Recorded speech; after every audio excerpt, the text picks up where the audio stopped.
Welcome to Pratap classes. दोस्तों, Pratap classes के YouTube channel पर आपका स्वागत है। आज है 8 अगस्त 2025 और 8 अगस्त 2025 के जितने भी इंडिया और वर्ल्ड के जो करंट अफेयर्स के क्वेश्चन बनते हैं, आज उनका अपने डिस्कशन करेंगे।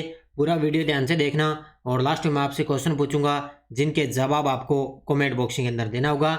आज अपने पढ़ेंगे कि भारत की पहली विधानसभा जो सौर ऊर्जा से संचालित है, अंतर्राष्ट्रीय सौर गठबंधन का 107वां सदस्य कौन बना है, और दुनिया का पहला electric vertical take off and landing cargo plane launch किया गया है। इनकी आज हम चर्चा करेंगे पूरे लेटेस्ट न्यूज़ के साथ। डेली आपको सुबह ये करंट अफेयर्स की क्लास आपको मिलती है और ये class Rajasthan police, UPSC, SSGD, RS, railway, video, bank, first grade, कोई भी एग्जाम हो, सभी के लिए ये क्लास आपके लिए रामबाण है साबित होगी। क्योंकि डेली आप करंट देखोगे तभी आपका एग्जाम के अंदर करंट का प्रश्न है वो सही हो पाएगा। अब बहुत से साथी कमेंट करते हैं कि हमें सर इंडिया और वर्ल्ड का करंट याद नहीं रहता।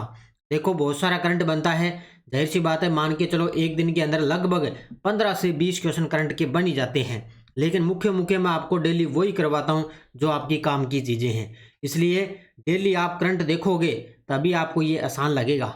है, आप सीधा ऐसे थोड़ी है, सीधा आप मंथली लगा लेते हो या आप 3 मंथ की लगा लेते हो या वीकली लगा लेते हो, उसमें चीज़ें आपके समझ में नहीं आती, नहीं आपकी याद रहती। डेली आप क्लास, उसके बाद में ऐप के अंदर आपको टेस्ट मिलता है, फिर संडे के दिन वीकली, फिर 15 दिनों की क्लास, फिर मंथली क्लास मिलती है। इस प्रकार देखो, आपको मैं कहता हूँ करंट बिल्कुल आपको आसान लगने लग जाएगा।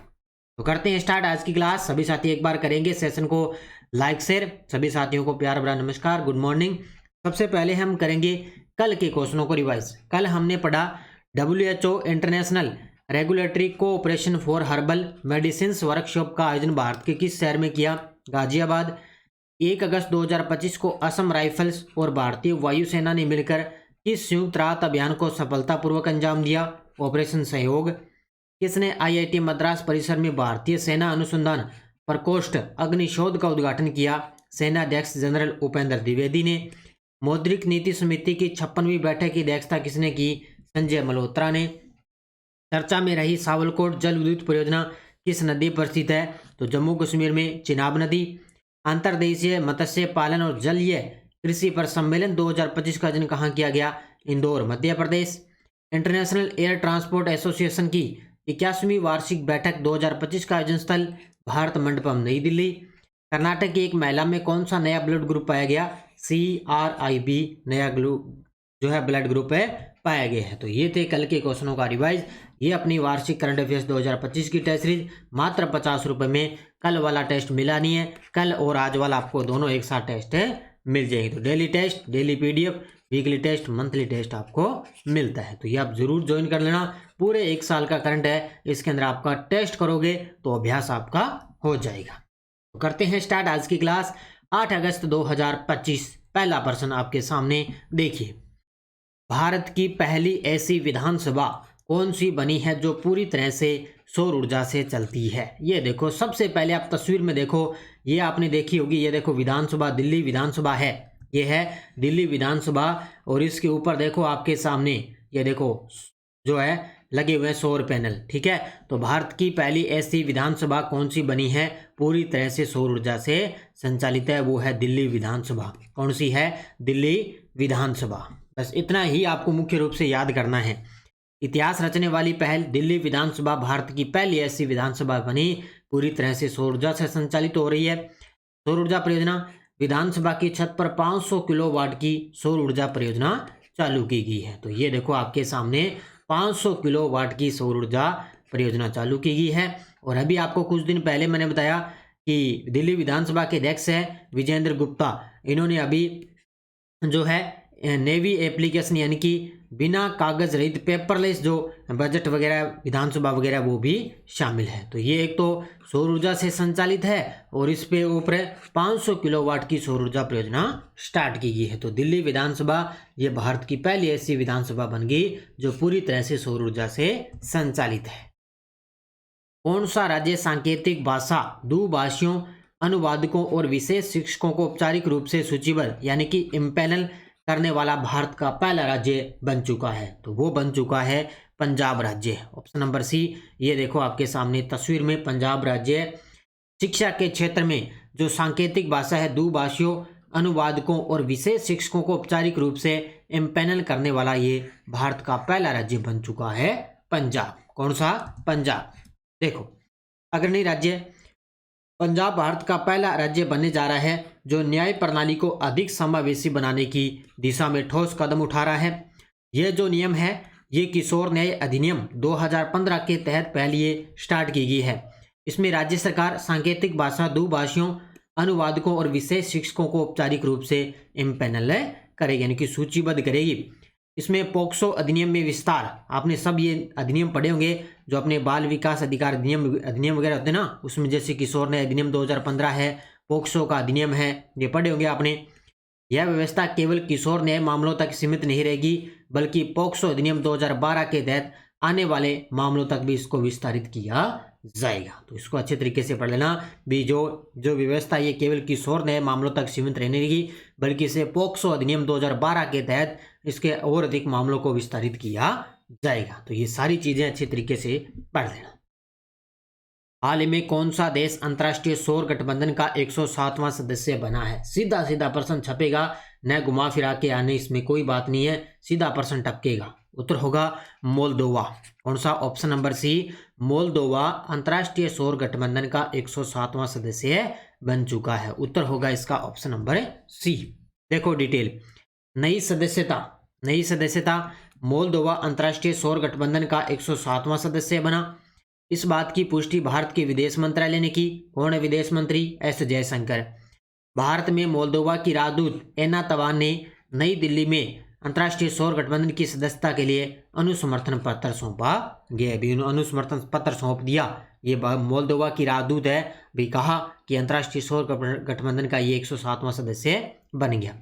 इसकी शुरुआत कब हुई थी? अंतर्राष्ट्रीय सौर गठबंधन की स्थापना 2015 में भारत और फ्रांस द्वारा COP 21 में की गई थी, यानी कि पेरिस जलवायु सम्मेलन हुआ था फ्रांस के अंदर। COP 21 जो 2015 के अंदर इसकी स्थापना हुई थी और अब इसका 107वां सदस्य देश बन चुका है मोल्दोवा।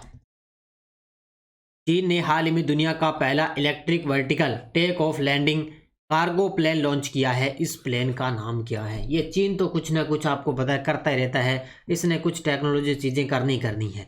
तो चीन ने हाल ही में दुनिया का पहला electric vertical take off landing cargo plane launch कर दिया। इस प्लेन का नाम क्या है? इस प्लेन का नाम है V2000 CG कैरियोल। क्या नाम है इसका? Option number B is the correct answer है। V2000 CG कैरियोल इस प्लेन का नाम है जो चीन ने हाल ही में दुनिया का पहला electric vertical take off and landing cargo plane ने लॉन्च किया, यानी कि इलेक्ट्रिक प्लेन लॉन्च कर दिया, सिर्फ इलेक्ट्रिक लाइट से ही चलेगा। तो उद्घाटन देश है चीन। विकसित करने वाली कंपनी आउटफ्लाइट, यानी कि ऑटो फ्लाइट, एक चीनी एविएशन कंपनी। नाम है इसका V2000 CG कैरियोल और अधिकतम गति रहेगी इसकी 200 किलोमीटर प्रति घंटा रहेगी। बस इतनी डिटेल आपको पढ़नी है, नाम याद रखना, और 200 किलोमीटर प्रति घंटा इसकी रफ्तार रहेगी। किस राज्य सरकार ने निजुत मोइना 2.0 योजना शुरू की है जिसका उद्देश्य बालिकाओं को उच्च शिक्षा में नामांकन के लिए प्रोत्साहित करना है? याद रखना इसको अच्छे तरीके से।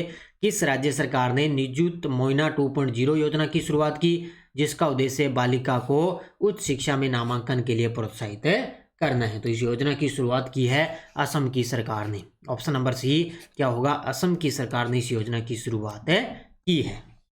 अगर कोई भी राज्य अगर योजना स्टार्ट करता है ना तो उसकी मुख्य रूप से किस राज्य सरकार ने शुरू की और उसका उद्देश्य, बस दो ही चीजें आपको पढ़नी है। तो योजना का नाम निजुत मोइना 2.0, यह योजना असम सरकार द्वारा शुरू की गई और असम के जो CM है हिम्मत बिस्वा शर्मा, इन्होंने इसका औपचारिक शुभारंभ किया। उद्देश्य बालिकाओं को उच्च शिक्षा में नामांकन के लिए प्रोत्साहित करना और उन्हें शिक्षा जारी रखने के लिए समर्थन देना, यानी कि बालिकाओं के क्षेत्र में उन्होंने ये योजना स्टार्ट की है, निजुत मोइना 2.0 असम की सरकार। नेक्स्ट देखो, प्रधानमंत्री मोदी ने कॉमन सेंट्रल सेक्रेटेरिएट परियोजना के तहत किस पहली इमारत का उद्घाटन किया है? ये देखो आपके सामने गजब का प्रश्न है और मुझे लग रहा है भी एग्जाम के अंदर प्रश्न आएगा। तो प्रधानमंत्री मोदी ने कॉमन सेंट्रल सेक्रेटेरिएट परियोजना के तहत किस पहली इमारत का उद्घाटन किया? वो है कर्तव्य भवन। कौन सी है? कर्तव्य भवन। ये देखो आपके सामने, ये कर्तव्य भवन का मतलब ये है, इसमें क्या होगा, नई नई चीज़ों का विकास हो रहा है। जैसे अभी लगभग आपको पता होगा, लगभग 2 से 3 वर्ष हो गए, जो अपना पुराना संसद भवन था उसको उठाकर अब नया संसद भवन बना दिया। अब ये जो कर्तव्य भवन है इसके अंदर भी जैसे विदेश मंत्रालय है, ग्रामीण विकास है, जो पेट्रोलियम और प्राकृतिक गैस मंत्रालय है, भारत सरकार के प्रधान वैज्ञानिक सलाहकार का जो कार्यालय है ना, वो यहाँ पे स्थापित होगा, इस नए कर्तव्य भवन के अंदर स्थापित होगा। तो नई नई चीज़ें हैं वो दिल्ली के अंदर चेंज हो रही है।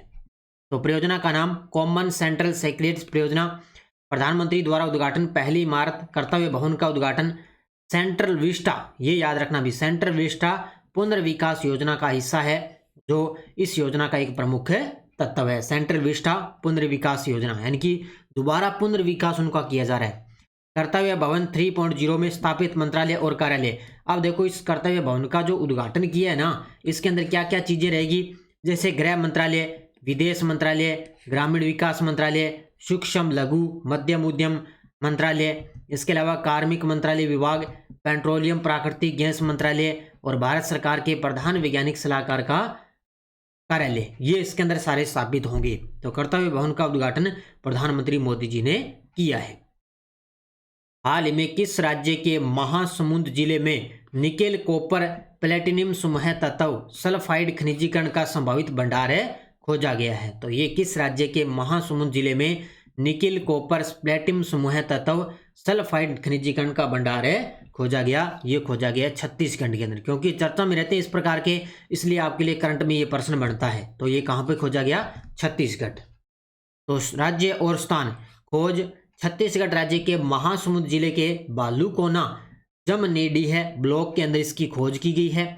इसमें एक तो निकिल है, एक कॉपर है और एक प्लेटिनम समूह तत्व के सल्फाइड खनिजीकरण का संभावित भंडार मिला है। यानी कि जो छत्तीसगढ़ राज्य वहाँ पे जहाँ निकेल है, कॉपर और प्लेटिनम, वहाँ पे सल्फाइड खनिजीकरण का भंडार मिला है। और इसकी जो महत्वपूर्ण खोज है वो दक्कन गोल्ड माइनिंग लिमिटेड द्वारा की गई है। दक्कन गोल्ड माइनिंग लिमिटेड है उसके द्वारा की गई। और रायपुर से लगभग ये 70 किलोमीटर दूर 3000 हेक्टेयर के अंदर क्षेत्र है ये। जो इसकी भौगोलिक स्थिति देखें तो ये छत्तीसगढ़ के अंदर जो रायपुर है ना, वहाँ से 70 किलोमीटर दूर 3000 हेक्टेयर क्षेत्र में स्थित है। तो ये इसकी जो खोज है वो कहाँ पे की गई? छत्तीसगढ़। किस संगठन ने राष्ट्रीय हरित हाइड्रोजन मिशन के तहत हरित अमोनिया की खरीद के लिए देश की पहली सफल नीलामी आयोजित की है? ये गजब का प्रश्न है भी, और मुझे लग रहा है यहाँ से प्रश्न बढ़ेगा। तो किस संगठन ने राष्ट्रीय हरित हाइड्रोजन मिशन के तहत हरित अमोनिया की खरीद के लिए देश की पहली सफल नीलामी आयोजित की? तो ये की है किस संगठन ने? भारतीय सौर ऊर्जा निगम, SECI। कौन सी? भारतीय सौर ऊर्जा निगम ने राष्ट्रीय हरित हाइड्रोजन मिशन के तहत हरित अमोनिया की खरीद के लिए देश की पहली सफल नीलामी आयोजित की। उत्तर होगा इसका ऑप्शन नंबर सी। अब देखो डिटेल। नीलामी का आयोजन संस्था, नीलामी का आयोजन भारतीय सौर ऊर्जा निगम द्वारा किया गया, ये पॉइंट याद रखना। मिशन के अंतर्गत यह नीलामी हरित हाइड्रोजन मिशन के अंतर्गत आयोजित की गई है। योजना का नाम नीलामी क्या है? SIGST योजना के मोड 2A के तहत आयोजित की गई है। इस योजना का नाम है SIGST योजना। इस मोड 2A के तहत आयोजित की गई। इसमें नीलामी में 55.75 प्रति किलोग्राम रिकॉर्ड कम कीमत पर प्राप्त हुई है। नीलामी में 55.75 प्रति किलोग्राम की रिकॉर्ड कम प्राप्त हुई। यह नीलामी पारादीप फोस्ट लिमिटेड उड़ीसा के लिए आयोजित की गई है। यानी कि जो इसकी लाभार्थी कंपनी है वो कौन सी है? पारादीप उड़ीसा की के लिए नीलामी की गई है। और कंपनी को प्रतिवर्ष 75,000 मीट्रिक टन हरित अमोनिया की आपूर्ति की जाएगी। जो ये कंपनी है ना, वो 75,000 मीट्रिक टन हरित अमोनिया की आपूर्ति की जाएगी। तो ये चीज़ें नोट कर लेना। इसमें जो नीलामी का जो आयोजन है वो अपनी भारतीय सौर ऊर्जा निगम द्वारा किया गया है। राष्ट्रीय हथकरघा दिवस 2025 की थीम क्या है? तो आपको सभी को पता, अपने 7 अगस्त को राष्ट्रीय हथकरघा दिवस बनाते हैं। 7 अगस्त को। इसकी थीम क्या है? इसकी थीम है हथकरघा, महिला सशक्तिकरण और राष्ट्रीय सशक्तिकरण। क्या है? हथकरघा, महिला सशक्तिकरण और राष्ट्रीय सशक्तिकरण, ये है इसकी थीम। अब आपको एग्जाम में सीधा इस प्रकार का प्रश्न मिलेगा, आप कंफ्यूज हो जाओगे। तो इसलिए इसकी थीम याद रखना, 7 अगस्त को राष्ट्रीय हथकरघा दिवस बनाते हैं। तो राष्ट्रीय हथकरघा दिवस 7 अगस्त। थीम क्या है? हथकरघा, महिला सशक्तिकरण और राष्ट्र सशक्तिकरण, ये है इसकी थीम। इस अवसर पर कुल 24 बुनकरों को सम्मानित किया जाएगा, जिनमें से 5 को संत कबीर पुरस्कार और 19 को राष्ट्रीय पुरस्कार दिया जाएगा। इस अवसर पर है कुल 24 बुनकरों को सम्मानित किया जाएगा और 5 को संत कबीर पुरस्कार और 19 को राष्ट्रीय पुरस्कार है मिलेगा। तो किसमें? राष्ट्रीय हथकरघा दिवस 2025 7 अगस्त। अब देखो आपके सामने वन लाइनर करंट। केंद्र सरकार ने वरिष्ठ प्रशासनिक अधिकारी और कार्मिक एवं प्रशिक्षण विभाग की पूर्व सचिव AS राधा चौहान को क्षमता निर्माण आयोग का पूर्णकालिक अध्यक्ष नियुक्त किया गया है। याद रखना, क्षमता निर्माण आयोग की पूर्णकालिक अध्यक्ष कौन बन चुकी है? पूर्व सचिव एस राधा चौहान को नियुक्त किया जा चुका है। तो इसको अच्छे तरीके से पढ़ लेना। ये टेलीग्राम ग्रुप है, कोई सूचना, कोई लिंक, कोई नोटिफिकेशन सब आपको टेलीग्राम पे सूचना मिल जाती है। वीडियो के डिस्क्रिप्शन में भी लिंक है, वहां से भी आप ज्वाइन कर सकते हो। पिछले वीडियो क्वेश्चन क्या था? भारत का पहला राज्य जिसने सरकारी कर्मचारियों के लिए अवकाश योजना शुरू की है तो वो है सिक्किम राज्य। बहुत सारे विद्यार्थियों ने बड़े गजब के जवाब दिए, उन सभी को बहुत बहुत शुभकामनाएं। अब देखो क्वेश्चन फॉर यू, भारत किस स्थान पर पहुंच गया जिसने विश्व का सबसे बड़ा विमानन बाजार बन चुका है? इसका जवाब आपको कमेंट बॉक्स के अंदर देना है, तीसरा, चौथा, पांचवा या छठा, इसका जवाब देना है। तो ये थी आज की अपनी क्लास। और इसके अलावा ये SI की करंट अफेयर्स की टेस्ट सीरीज चल रही है अपने प्रताप क्लासेज ऐप में। इसके अलावा रीट मेंस की चल रही है, 4th ग्रेड की बुक आ रही है, सोमवार को आपको बाजार के अंदर मिल जाएगी। इसके अलावा RPSC 2nd ग्रेड के फर्स्ट पेपर जितने भी RPSC ने अब तक करवाए हैं वो फर्स्ट पेपर अपलोड है, PDF अपलोड है, उत्तर लगे हुए हैं, आप अच्छे तरीके से उनका रिवीजन कर सकते हो। कर्मचारी चयन बोर्ड द्वारा जितने भी एग्जाम करवाए हैं उनके भी अलग से आपको ये पेपर मिल जाएंगे, ठीक है। तो प्रताप क्लासेज में ये सब चीज़ें आपको मिलेगी। और ये अपनी 4th ग्रेड और वाहन चालक की टेस्ट सीरीज चल रही है भारत और राजस्थान की, मात्र 50 रुपये के अंदर ये आप ले सकते हो, ठीक है। तो ये थी आज की अपनी क्लास। सभी साथी करेंगे वीडियो को जाते जाते लाइक शेयर। बस आप निरंतर पढ़ो, अच्छे तरीके से पढ़ो, हर एक विद्यार्थी तक आपके लिए ये करंट की क्लास पहुंचनी चाहिए, क्योंकि एक विद्यार्थी डेली आप एक विद्यार्थी इस क्लास से जोड़ोगे तो आपसे अच्छे तरीके से हर एक इसका माहौल है पूरा बनता जाएगा। तो अच्छे तरीके से पढ़ो और जाते जाते वीडियो को लाइक शेयर करते रहना। धन्यवाद। जय हिंद, जय भारत, जय राजस्थान।